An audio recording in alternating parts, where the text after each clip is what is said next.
송나영의 라디오 오늘.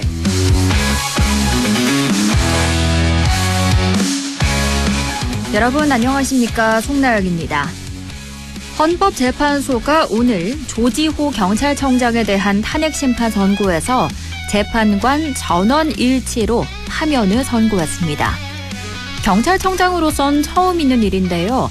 재판부는 윤석열 전 대통령의 계엄 선포 뒤 경찰을 국회 출입문에 배치해 국회를 전면 차단하고 국회의원의 출입을 차단한 건 윤석열의 위헌 위법한 지시 실행을 위해 계엄 해제 요구를 포함한 국회 권한 행사를 적극적으로 방해한 걸로 판단했습니다. 헌재는 이런 행위는 경찰청장으로서 헌법 수호 책무를 포기한 것이라며 묵묵히 봉사에 전념한 경찰의 명예를 되찾기 위해선 엄정한 책임을 물을 필요가 있다고 밝혔습니다. 오늘 헌재의 결정은 한 개인의 파면을 넘어 명령이라도 헌법을 어기면 따를 수 없다는 국가의 원칙을 다시 확인한 순간이었습니다. 안동문화방송 라디오 오늘 광고 듣고 시작합니다.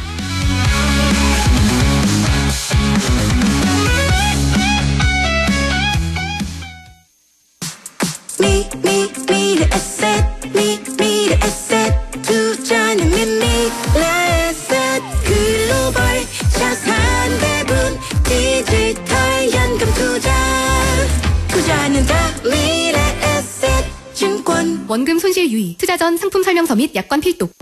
잘 나가는 비즈니스 모빌 대박, 잘 달리는 엔진 오일 모빌 대박, 엔진 보호 안전 운전 모빌 대박, 대형 트럭 엔진 오일 모빌 대박, 하와 대박 성능 대박 모빌 대박. 저출생과 경제 위축으로 작아지는 지역들, 숨막힐 만큼 밀려드는 수도권. 대한민국은 지금 국토 공간의 대전환이 필요합니다. 17개 시도를 수도권, 충청권, 광주, 전남, 대구, 경북, 부울경 5개 초광역권과 강원, 전북, 제주의 3개 특별자치도로 묶어 권역별 메가시티로 재편하는 5국 3특 국가균형 성장 전략. 지역에 산업이 자리 잡고 기업이 찾아오며 청년이 떠나지 않아도 되는 생활 공간이 만들어질 때 대한민국은 균형 성장으로 나아갈 수 있습니다. 5국 3특 국가균형 성장 전략. 지역의 성장이 곧 대한민국의 성장입니다.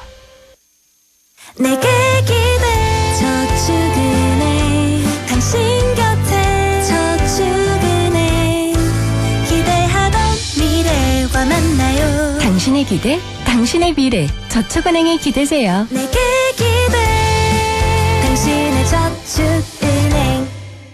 안전화가 이렇게 편해도 돼요? 나도 모르게 집에까지 신고 간다니까요.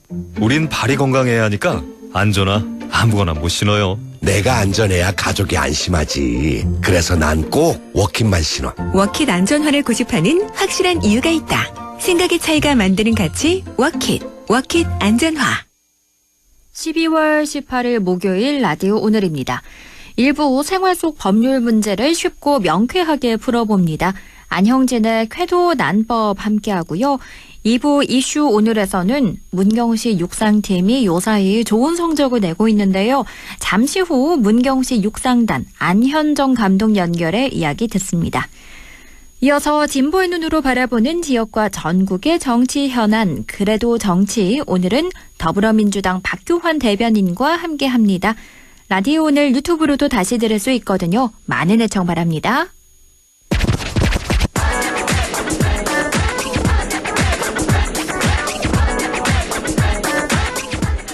안형진의 쾌도 난법, 우리 지역과 생활 속 문제를 법적인 관점에서 쉽고 재미있게 풀어봅니다. 안형진 변호사 연결합니다. 안녕하세요. 네, 안녕하십니까. 안영진 변호사입니다. 요즘 사기 범행이 계속해서 진화하고 있습니다. 일단 외국에 본부를 두고 범죄 조직으로 형성되는 형태는 물론이고요. AI 기술을 이용한 신종 사기까지 발생하고 있는데 요즘 범죄 형태를 보면 보고도 당할 수밖에 없는 것 같아요. 네, 참 이 실무에서 참 저는 변호사로서 뛰고 있는데, 네. 야, 이 나쁜 놈들은 어떻게 이렇게 빨리 머리를 써가지고 이래 할까 참 놀랍기까지 합니다. 그러니까요. 그 경찰청 자료를 보면요. 네. 2025년 6월까지 올해 12,339건의 이러한 이제 사기 범죄가 발생했는데요. 네. 작년 같은 기간부터 22.75% 증가했다고 합니다. 어허. 그래서 참 이런 증가 추세 참 우려스럽고요. 사실 아주 오래전에는 과거에 이런 어떤 사기 범죄 같은 경우는 어설픈 흉내 수준이었습니다. 네. 이제는 어떤 유머 코너에도 나오는데 뭐 안녕하세요 뭐 이런 거 있지 않습니까? 그러니까. 그런데 이제 점점 진화해서 그러한 어투 자체도 아주 이제 그 한국의 표준말 어투로 변할 뿐만 아니라 음흠. 지금은 AI 범죄가 되고 있는데요. 오히려 진짜보다 더 진짜 같은 조작으로 이제 참 돼서 문제고, 이게 문제가 보고 듣는 모든 것을 의심하게 된다. 이런 게 참 어쩌면 치명적이라 할 수 있는데요. 그렇죠. 한번 이 전반적인 범죄의 특성을 설명드리면 크게 두 가지가 있습니다. 네. 첫째는 이 초실감성이라고 하는데요. 초실감성이요. 예. 이게 실감성을 뛰어넘는 실감성이란 말씀이죠. 예전 보이스피싱은 말투가 어눌하기도 했고 좀 엉성했는데 지금은 심지어 가족의 목소리까지 완벽하게 복제를 합니다. 그리고 거기에 더 나아가서 울산에서 공개된 로맨스 스캠 조직을 보면요. 네. 딥페이크 기술로 가상의 여성을 만들어서 영상통화까지 하면서 피해자를 속이는 경우조차 있는데요. 그러니까 정말로 진짜 같은 가족의 음성이나 실제와 같은 사람의 얼굴이 나타나지만은 그것조차 믿을 수 없는 세상이 되었다. 이런 점에서 초실감성이라 할 수 있는데요. 네. 두 번째는 이제 범죄의 자동화라는 개념입니다. 최근 좀 생소한 개념인데요. 크리덴셜스 이제 그 범죄라고 하는데요. 스토핑 해킹이라고 하는데. 크리덴셜 스토핑 해킹이요? 그렇죠. 저도 이게 참 좀 생소한데요. 예전에 해커가 일일이 비밀번호를 입력했다면은 지금은 AI가 학습된 데이터를 바탕으로 1초에 수백만 번씩 로그인을 시도해서 이렇게 계정을 뚫어 들어간다. 이런 개념으로 좀 부상하고 있는 범죄입니다. 네. 이 좀 더 구체적으로 살펴보면요. 네.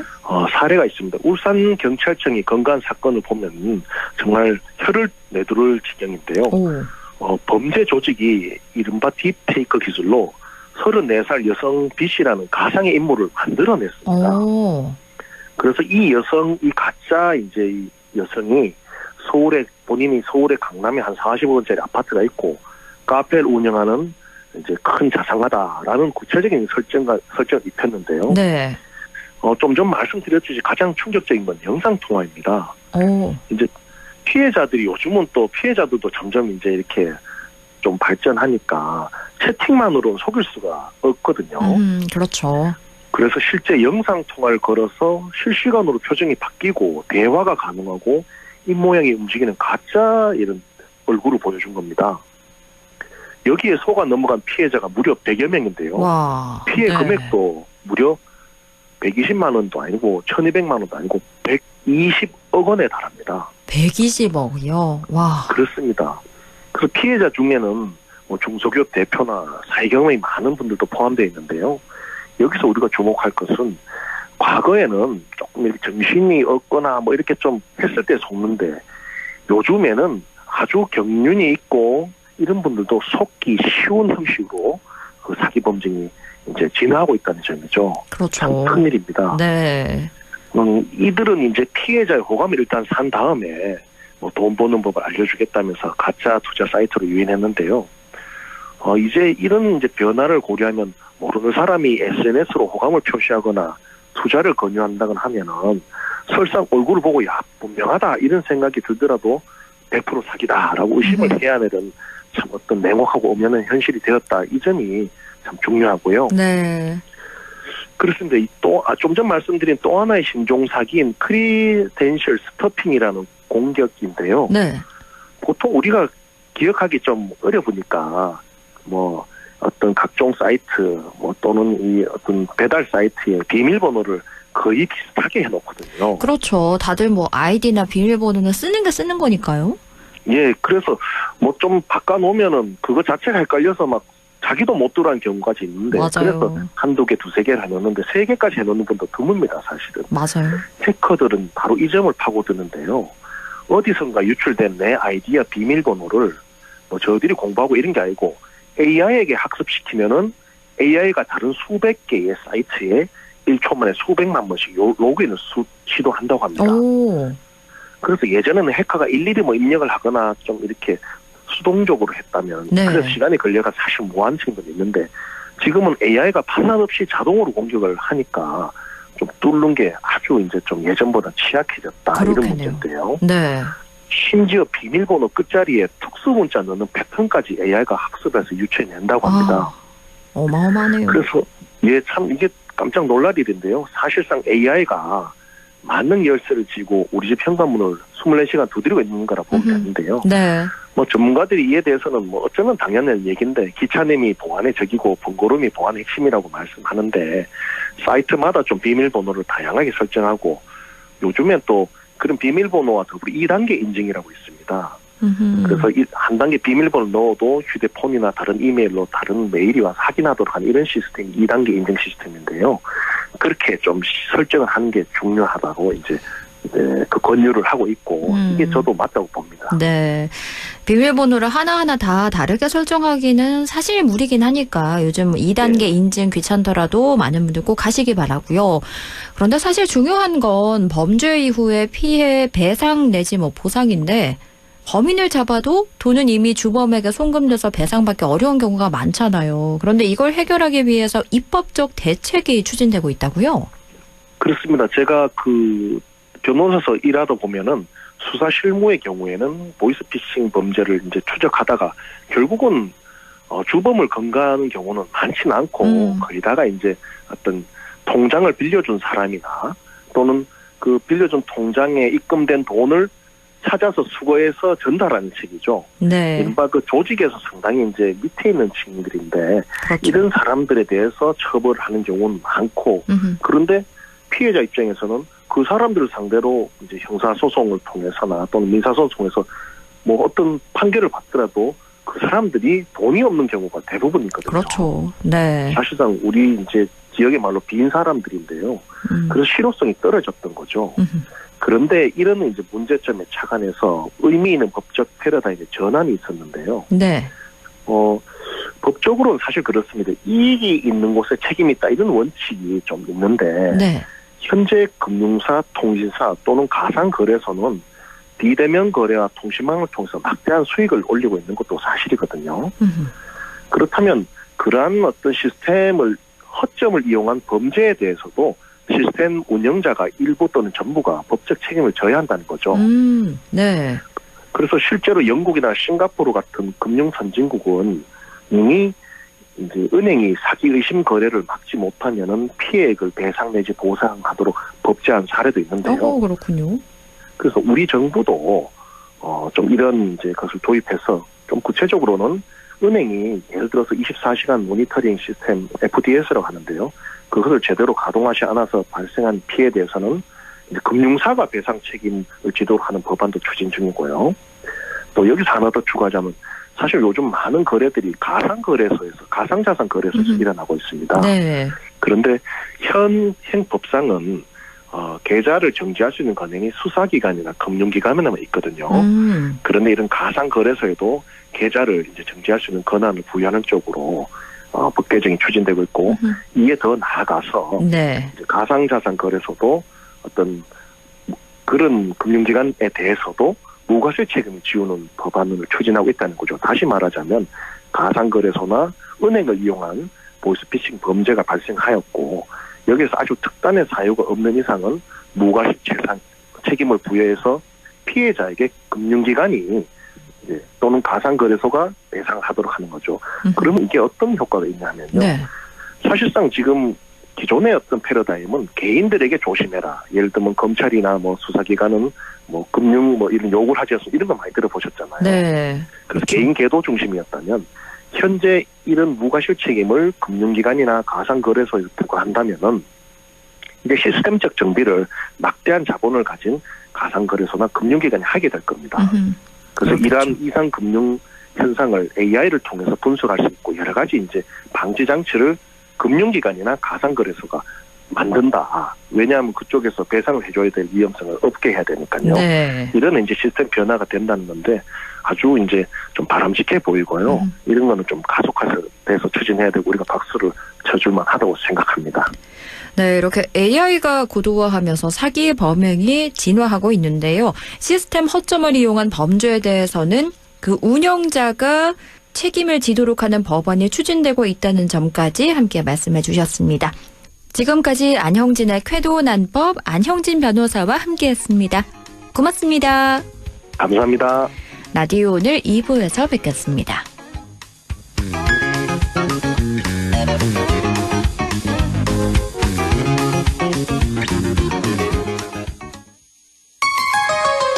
MBC 라디오 지역과 함께 성장해갈 인재를 키웁니다. 지역교육 혁신을 주도하는 안동과학대학교. 새로운 도전을 위한 성인학습자 평생 직업교육. 해외 우수인재 지역정착을 위한 명품 교육과정 혁신. 대학이 지역의 미래다. 혁신을 주도하는 안동과학대학교. 아, 땡긴다 땡겨. 매콤새콤 달콤한 맛. 무침에는 역시 땡기네 가오리. 장례식장 등 각종 대소사 최고의 인기 메뉴 땡기네 가오리. 물이 생기지 않아 언제 어디서든 포장 배달 택배 모두 가능한 안동 땡기네 가오리. 054-852-4988. 한순간에 일어나는 금융사기 예방과 대처법 알려드립니다. 첫 번째, 매일 문자 메시지에 있는 확인되지 않은 링크는 클릭하지 마세요. 개인정보 유출의 통로가 될 수 있습니다. 두 번째, 주민등록번호, 통장 비밀번호 등 개인정보를 전달하지 마세요. 대한민국의 공공기관에서는 전화나 문자 메시지로 개인정보를 요구하지 않습니다. 세 번째, 금융사기 피해가 의심된다면 112에 신고하고 해당 은행 고객센터에 전화하세요. 해당 계좌의 지급 정지를 요청할 수 있습니다. 네 번째, 금융사기 피해 금액에 대해서는 해당 은행을 방문하여 피싱사기 피해금 환급을 신청하세요. 다섯 번째, 은행의 보안 서비스를 적극 활용해 주세요. 확인되지 않은 PC에서는 이체가 안 되게 하거나 해외 IP를 차단하는 등 금융사기 예방이 가능한 서비스를 이용할 수 있습니다. 한순간의 클릭으로 일어나는 금융사기 예방과 대처법을 꼭 기억해 주세요.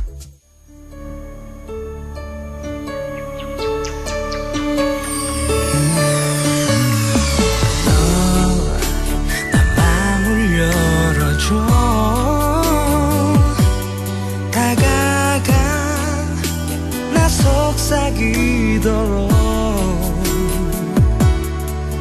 언제나 내 생각으로 행복해야 해요. MBC Radio.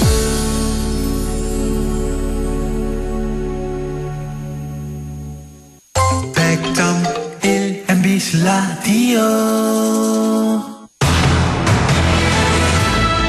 6시 23분 15초 지나고 있네요. 이슈 오늘입니다. 문경시 육상단이 좋은 성적을 내고 있습니다. 문경시 육상단의 약진, 그 배경이 궁금한데요. 문경시 육상단 안현정 감독 연결해 이야기 나눕니다. 감독님 안녕하세요. 안녕하세요. 네, 반갑습니다. 네, 반갑습니다. 감독님께서는 문경시 육상팀 이끌고 계신데요. 어떤 분인지 또 어떻게 문경에 오신 건지 궁금합니다. 저는 문경에서 태어났고요. 네. 초중고 육상을 통해서 선수로 활동했고 그 이후에 지도자 생활을 하면서 자연스럽게 문경시청 육상 감독을 맡게 됐습니다.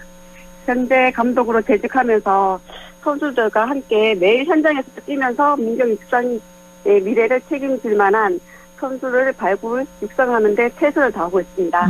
그렇군요. 문경시 토박이시네요. 네.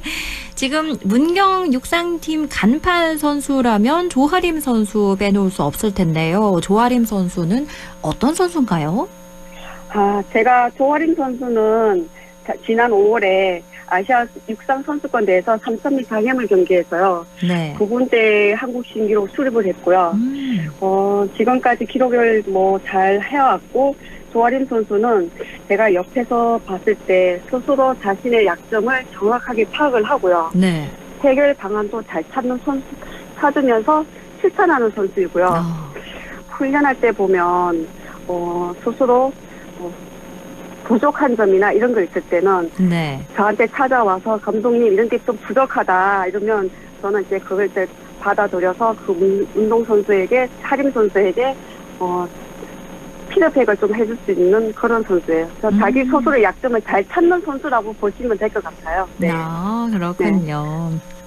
사실 이 조아림 선수를 보유한 만큼 문경 육상팀이 아주 든든할 것 같은데 거기다가 전체 선수단 분위기나 기량도 많이 달라질 것 같아요.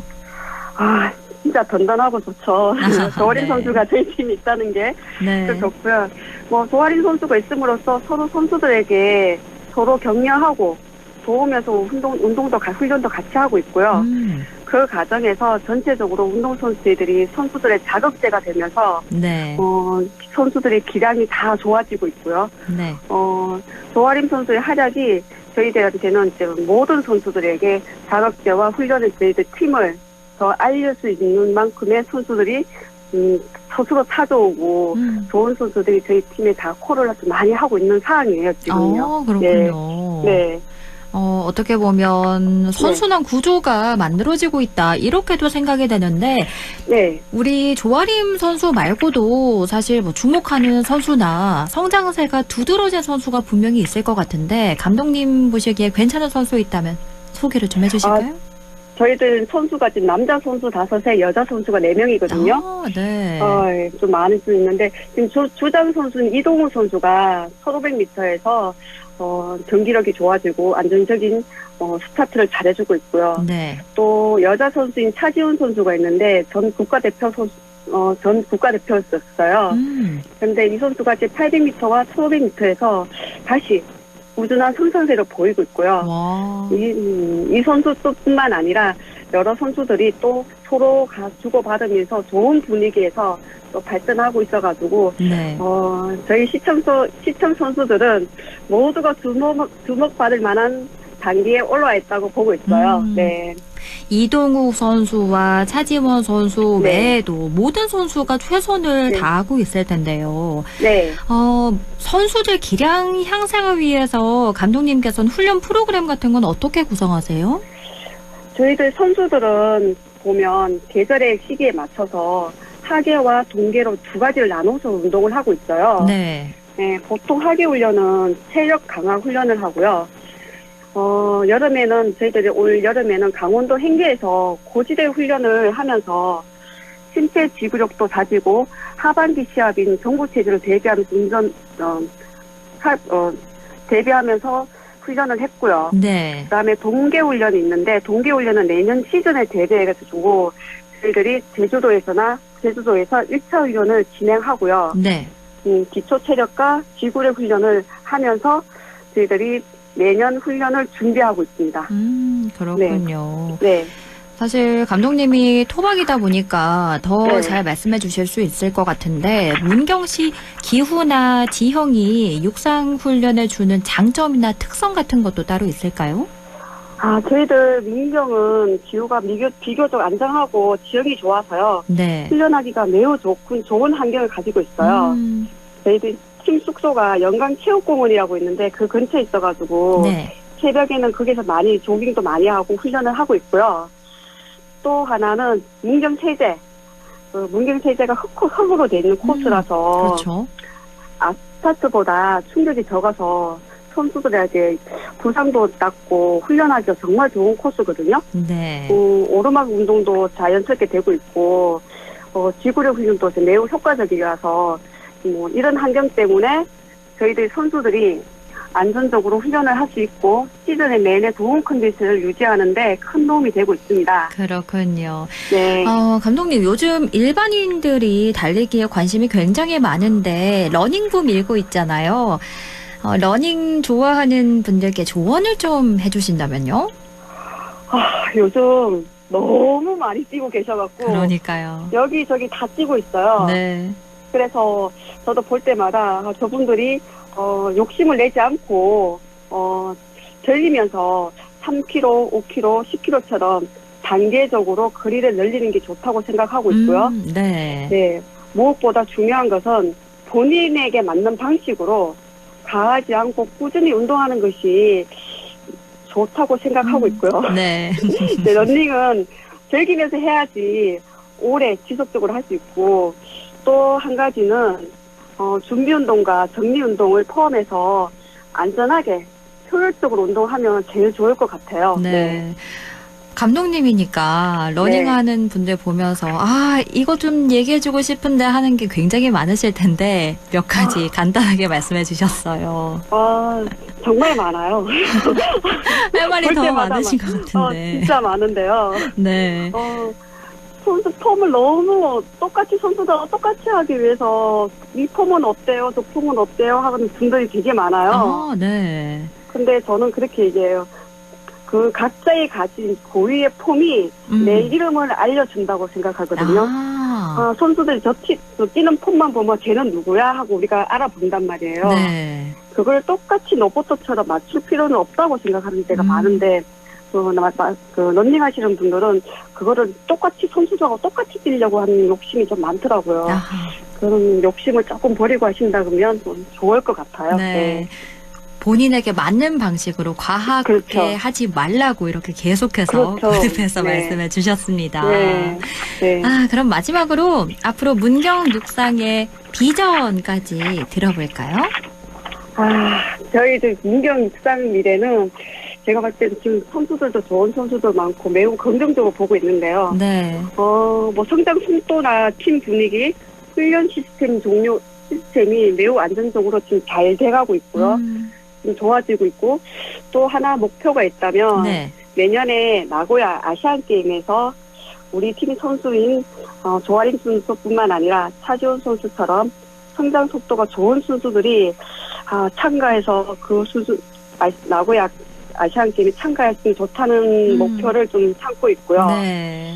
그리고 저는 단순한 기록보다 좋은 문경이라는 이름을 국제 무대에서 경쟁할 수 있는 팀을 만들고 싶고요. 네, 그것이 제가 바라보는 문경의 육상의 미래이고요. 네. 그리고 마지막으로 문경시청 신영구 시장님과 새마을체육과 직원들의 아낌없는 지원 덕분에 지금도 앞으로도 더 좋아질 거라고 믿습니다. 또 하나는 문경 시민들이 문경 육상부가 있는 걸 잘 몰라요. 그렇군요. 네, 너무 조용히 있다 보니까 그래서 우리 문경 시민 여러분들의 많은 관심과 응원도 부탁을 좀 드리고 싶은 마음에 이런 문구를 넣었습니다. 제가. 많은 분들 우리 문경에 육상팀 있다는 거 잊지 마시고요. 그리고 무엇보다도 내년 나고야 아시안게임에서 우리 문경시청 육상팀이 국가대표로 꼭 뛰길 응원하겠습니다. 감사합니다. 네, 고맙습니다. 감사합니다. 지금까지 문경시 육상단 안현정 감독과 이야기 나눴습니다. 라디오 오늘에서는 청취자 여러분의 참여를 기다리고 있습니다. 우리 지역에서 발생한 사건 사고 소식이나 함께 토론하고 싶은 내용을 안동 MBC 홈페이지 라디오 오늘 게시판에 올려주시기 바랍니다. 전화와 문자 참여도 하실 수 있습니다. 전화는 851국에 7191번, 문자는 샵 0913번으로 보내주시면 됩니다. 문자는 단문 50원, 장문 100원의 정보 이용료가 있습니다. 여러분의 많은 참여 바랍니다.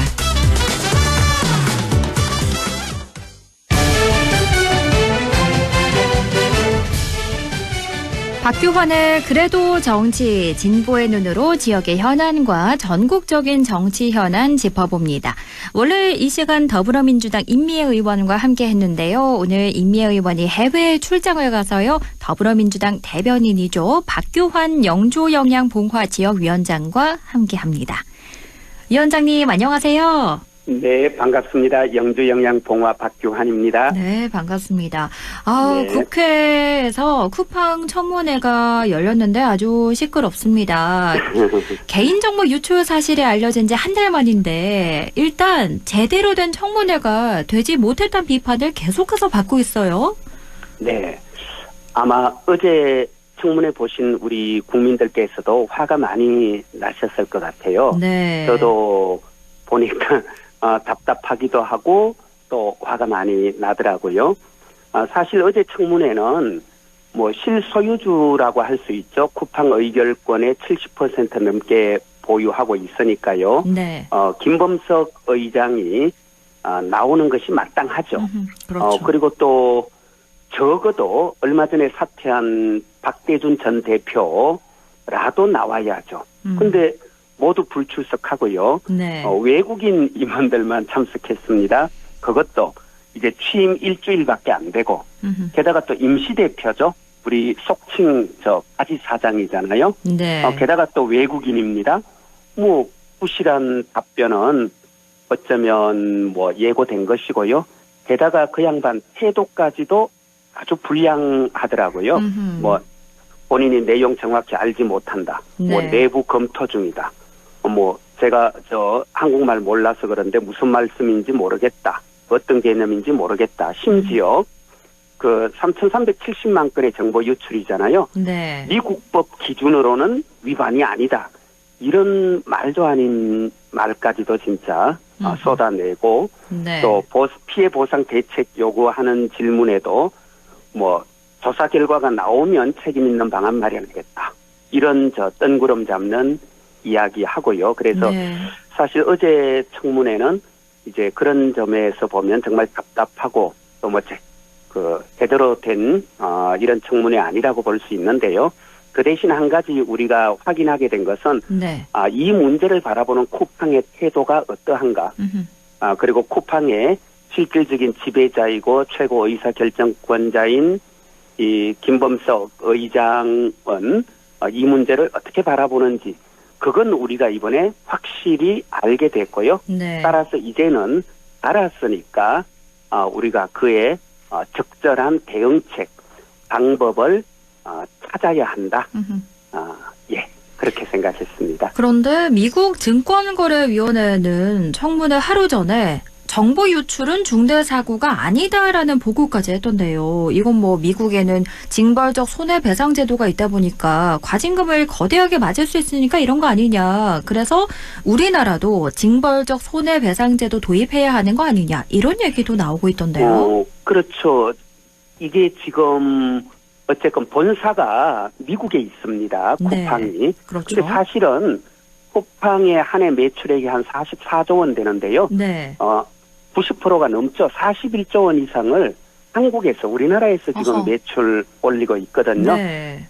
그리고 뭐 본사 주소가 지금 미국이라고 그랬는데 그 주소지 가보면 간판도 없어요. 그러니까 거의 유령 기업처럼 돼 있고 실제로는 대부분 영업이나 회사 활동은 다 한국에서 하는데 다만 미국에 본사를 둔 법인이고 또 미국 정시에 상장이 돼 있으니까요. 네, 그렇죠. 미국 정권거래위원회 거기에 이제 신고할 의무가 있어요. 그 규정에 보면 상장 기업은 투자자에게 영향을 미칠 수 있는 중대한 사이버 보안 사고가 발생하면요. 네.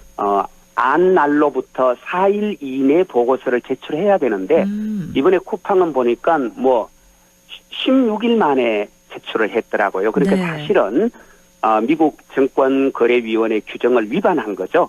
그러다 보니까 이 친구들도 그 왜 위반했는지 대답을 내놔야 될 것 아닙니까? 네. 그러면서 그 대답이 뭐였냐면 이거는 중대한 사이버 보안 사고가 아니었기 때문에 우리는 이걸 보고하거나 공시할 의무가 없다.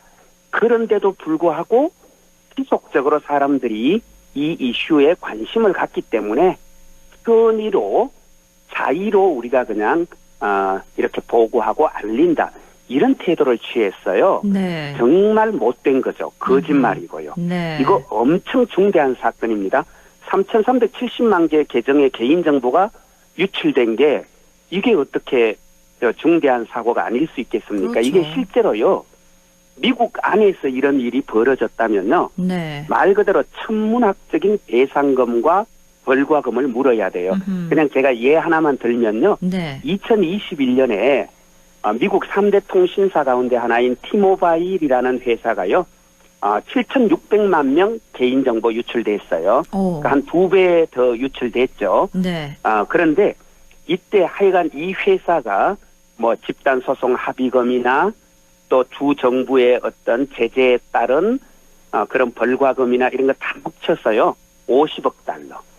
우리 돈으로 한 7조 3천억 넘는 돈을 물었어요. 그 정도입니다. 어허. 그렇기 때문에 이거는요, 미국에서 이런 일이 일어났었다면, 기본 한 4, 5조 이상은 쿠팡이 물어내야 되는, 어쩌면 그 이상을 물어야 할 수도 있는데요. 근데 네. 문제는 우리나라는 현재 우리도 엄밀히 말하면요, 징벌적 손해배상 규정은 있어요. 그래요? 예, 개인정보보호법에 고의나 중과실로 인해서 개인정보가 유출될 경우에 이제 징벌적 손해배상이 규정이 돼 있는데 손해액의 최대 5배까지로만 돼 있어요. 네. 그러니까 뭐 또 우리의 문제는 우리는 집단 소송이 안 되고요. 개개인, 손해 입은 개개인이 전부 다 소송을 해야 돼요. 그럼 내가 한, 100만 원, 실제 100만 원 손해 입었다고 소송하더라도 법원에서는 기껏 인정해도 한 10만 원, 30만 원. 그럼 그거에 5배까지 해봤자 얼마 안 되잖아요. 네. 그리고 또, 누가 여기에 일일이 그 돈 몇십만 원 때문에 솔직히 말해서 소송하는 건 너무 에너지 소모가 크잖아요. 그렇죠. 그러니까 소송을 안 하죠. 네. 그래서 그런데요. 그래서 우리도 좀 이걸 강화하자. 첫 번째, 집단 소송을 하도록 하자. 똑같은 사건의 경우 한 사람이라도 법원에서 이제 승소해서 배상금을 받으면 동일 사건 피해자들은 따로 소송하지 않아도 모두 적용될 수 있도록 하자. 네. 예, 이렇게 하면은 좋죠. 아울러 이런 중대 위반했을 경우 손해액의 5배가 아니라 매출액의 적어도 한 10%는 과징금 부과하자. 그러면은 지금 쿠팡은 40조가 넘으니까요. 네. 이런 경우 최대한 4조까지는 과징금을 부과할 수 있는 이런 정도로 우리도 법을 강화해야 이런 일이 없지 않겠느냐. 지금 결국은 쿠팡이 저런 태도 나오는 건 어차피 이렇게 버텨도 니들이 별 수 있느냐. 네. 좀 진짜 속된 말로 하자면 네. 우리 그런 표현 쓰잖아요. 배째라식이라고. 그렇죠. 지금 그런 배째라식 태도를 아주 오만방자하게 보이거든요.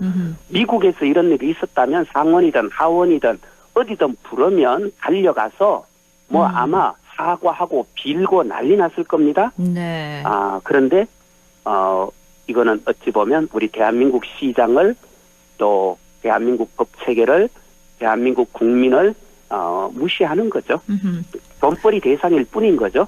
정부에서 쿠팡 영업정지 논의 중이라고 하던데 실제 영업정지로 갈 수 있는 건가요? 법상으로는 가능합니다. 전자상거래법 등에 따르면요. 네. 통신 판매 과정에서 소비자에게 중대한 재산상 손해를 입혔을 경우 영업정지는 가능하고요. 네. 그래서 현재 제가 알기로도 과학기술정보통신부나 또 개인정보보호위원회나 또 공정거래위원회나 이런 쪽에서 지금 영업정지를 적극적으로 지금 검토는 하고 있는 것 같은데요. 네. 우리 진행자님도 아시다시피 지금 현재 쿠팡이 하루 약 500만 건 정도 물량을 배송하고 있다고 그래요. 네. 그러니까 지금 사실은 열받으면서도 많은 우리 국민들이 쿠팡 탈퇴 이른바 탈팡 잘 못하시는 분들이 있잖아요. 그렇죠. 예, 현실적으로 네. 지금 쿠팡을 통한 배송의 편의성 이게 지금 많이 자리 잡고 있고 네.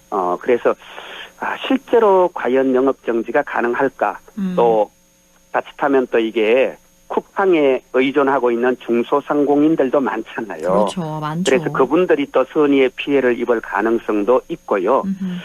그래서 저는 현행법상 이제 전체 매출의 최대 3%까지 이제 부과할 수 있는 과징금이 또 별도로 있습니다. 그래서 네. 저는 한 1조 2천억 되죠.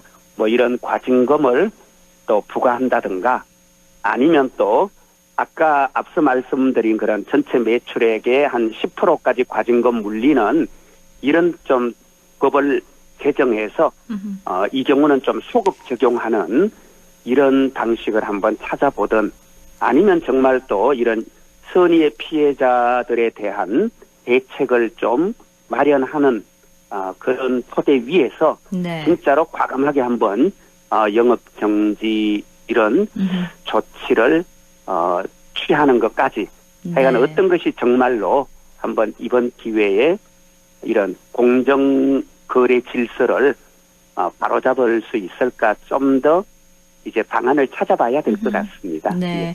무책임한 태도로 일관했던 쿠팡 청문회 이야기 나눠봤고요. 그리고 그나저나 이재명 대통령의 부처별 업무보고 생중계가 화제입니다. 228곳이 대상이고 오늘로 5일차인데 어떻게 보셨나요?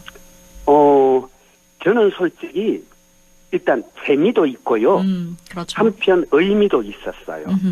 네. 재밌다는 건 어쨌건 이런 경험 자체가 우리가 처음이잖아요. 그렇죠. 지금까지 사실은 뭐 국무회의가 됐던 또 이런 정부 대통령에 대한 업무 보고라든가 이런 건 우리가 근접할 수 없었고 네. 그래서 정책 결정 과정이 어떻게 그러니까 정책 결정이 어떤 과정을 통해서 이루어지는지를 사실 우리가 잘 몰랐잖아요. 근데 그렇죠. 이번에 보면서 국정이 저렇게 운영되고 움직이는구나. 그리고 각 부처별로 기관별로 과연 그 맡은 해당 공직자들이 정말 제대로 일할 수 있는 능력을 갖고 있는지 또 일하는 그런 풍토가 마련되어 있는지 이런 것이 저는 솔직히 좀 한눈에 들어오더라고요. 네, 그래서 그런 점은 저는 재미가 있었고요. 또 의미가 있다는 건요. 네. 저는 결국 이제 행정을 이렇게 투명하게 한다는 것 이거는요. 그 사이에 어떤 부정이나 비리나 야합이 끼어들 수 있는 여지를 다 차단하는 거예요. 우리가 윤석열 정권 시절 알잖아요. 그때 국정 운영이 도대체 어떻게 됐냐. 뭐 신문에는 뭐 천공이 어떻다, 건진법사다, 명태균이다, 뭐 무속이다, 거의 원이 아니라 거의 제로가 따로 있다. 뭐 여사가 결정한다. 온갖 우리가 풍문을 다 전해 들었는데 네. 도대체가 알 수가 없었습니다. 국정이 어떻게 진행되는지. 근데 이제 국정이 어떻게 진행되는지 공식 결정 체계, 국민이 부여한 그런 위임의 체계에 따라서 정상적으로 가동되고 있다는 것을 우리가 우리 눈으로 직접 확인할 수 있게 해준 거잖아요. 네. 이거는 역으로 얘기하면 대통령 스스로 국민에게 감시 대상으로 자신을 내던진 거잖아요. 그렇죠. 예, 이제 주권자인 국민이 머슴인 대통령을 감시할 수 있게 됐어요. 네. 예전까지는 말만 국민이 주인이고 어떻게 결정하는지 머슴들이 전혀 몰랐기 때문에 사실은 국민은 단순한 통치 대상이고 실제로 나라의 주인은 저 구중궁궐에 도대체 어떻게 운영되는지도 모르는 저 엄습한 구중궁궐에 있는 몇몇 사람들이었던 거잖아요. 저는 그래서 이런 업무보고 생중계가 결국은 국민에게 진짜 나라의 주권을 되돌려주고 대통령이나 국정운영 담당자들을 원래의 자리, 머슴의 자리로 돌려놓은 네. 그런 민주주의의 획기적 전환이다. 그래서 저는 정말 의미가 있다. 이런 생각도 들고요. 한 인물이 굉장히 논란이 계속해서 되고 있는데요. 바로 이학재 인천국제공항공사 사장입니다. 외환 불법 반출 검색과 관련한 이 대통령의 질의를 두고 외환 불법 반출 방법을 알려준 거다. 이런 글을 이 사장이 올렸어요. 이거는요. 아직도 그 이학재 사장이 업무 파악을 못하고 있다는 뜻입니다. 네. 그러니까 사실은 저도 그날 그 장면을 봤는데요. 네. 대통령이 물으면 답하면 되잖아요. 모르면 모른다 그렇죠. 하면 되고. 네. 그리고 또 만약에 대통령이 틀렸으면 그거 아닙니다 하든가 아니면 그 자리에 배석한 다른 실무자 누구한테 대답하라 하면 되잖아요. 그런데 그런 걸 전혀 못했잖아요. 그러니까 아예 업무 내용을 파악하고 있지 못했고 그리고 나서 이제 그 보고 끝나고 뒤에 가서 지금 대통령을 공격하고 있거든요. 네. 이거는요 공직자의 자세가 아닙니다. 더구나 외환 불법 반출 방법 알려줬다? 그 뭐 책갈피에 끼우는 거 그거요. 신문이라든가 곳곳에 전부 다 이미 기존에 공개된 겁니다. 그런 사건이 있다가 적발된 적이 있었던 거예요. 그래서 다 공개된 겁니다. 그러니까 그런 건지도 지금 이 양반은 아직도 잘 모르고 있는 겁니다. 그래서 저는 오히려 이번에 이런 과정을 통해서 누가 일 잘하는 사람인지 제대로 다 보여줬다. 그리고 일 잘하는 사람 어제는 보니까 이렇게 세워서 팀장급인데도 불구하고 대통령이 부처의 팀장급을 불러일으켜서 일 잘하셨다고 박수도 보내주고. 맞아요. 반면에 일 못하면 그 자리에서 그것도 파악 못하셨냐 이렇게 질책도 하고. 네. 이거야말로 지극히 자연스럽고 정상적인 과정이죠. 근데 그렇죠. 그 질책 좀 받았다고 그걸 뒤에 가서 공격하고. 근데 뒤에 다른 사람들은 질책 받으면요 해야 되겠다 이러잖아요. 네. 근데 이 사람이 뒤에 가서 공격하는 건 결국 뭐겠어요? 인천시장 나가는데 도움 될 것 같아서 어차피 국민의힘 후보로 나갈 거니까 네. 이재명 대통령과 각을 세우면 마치 이진숙 방송통신위원장이 그랬던 것처럼 자기는 대통령한테 탄압받고 대통령과 맞짱 뜨는 사람이다. 지금 그 이미지 만들려고 저러는 것 아닙니까? 아주 못된 짓입니다. 지금 그 사람은요 정치인이 아니고 월급 받는 공직자잖아요. 그렇죠. 국민 세금으로 월급 받는 네. 대통령의 관리 감독을 받는 자리예요. 그러니까 저런 태도는 있을 수 없는 태도입니다. 이건. 네. 국민 관심 사각지대에서 숨어서 혈세 빼먹는 행위 정말 경계해야겠고요. 이번 그렇죠. 업무 보고 이번 주 금요일까지 이어집니다. 저희가 계속해서 전해드리도록 하겠습니다. 네. 지금까지 그래도 정치 더불어민주당 대변인이죠. 박규환 영주영양봉화 지역위원장과 함께했습니다. 고맙습니다. 네, 고맙습니다.